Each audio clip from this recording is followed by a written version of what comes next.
Let's take a look at the Dolby Atmos music panner. For this video, we'll be looking at the AAX version of the panner, but it also installs as a VST and AU, which we'll cover in later videos. At the top of the panner, you have the renderer connection. If using the Dolby Atmos production suite, enter localhost as the renderer address. A green dot next to the address indicates a successful connection. Next, you have the Object Selection drop-down menu. Unavailable objects will be gray, while available objects will be white.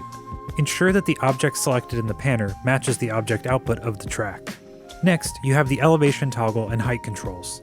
The elevation toggle enables or disables the height parameter. The height controls allow you to choose between freeform, where height is controlled using the Z knob, or three automated modes: wedge, sphere, and curve, which use XY position to adjust the height.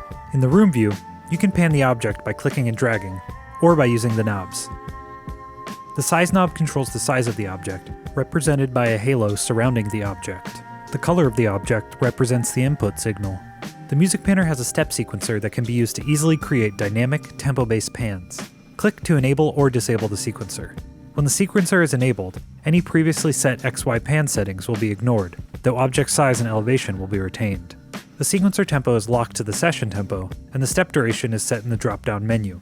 To create or edit a sequence, click the Edit button. The four drawing tools will become available. You can also select path trip directions. The step being edited will have a red outline. To create a movement for that step, simply draw on the virtual room. The sequencer will automatically move to the next step in the sequence. Steps that contain movements will have a white outline. You can disable a step in the sequence by clicking on it. Once you have finished the sequence, click Done. To make any changes, click Edit. The selected step's path will be highlighted white, other active paths will be blue, and any inactive paths will be gray. The Reset button clears all sequencer data. There's also a stereo version of the music panner that is very similar, with some slight differences. Object assignments are made individually for each object in the object pair, and object linking is controlled via the linking drop-down menu. Now that you've been introduced to the music panner, let's get set up in your DAW.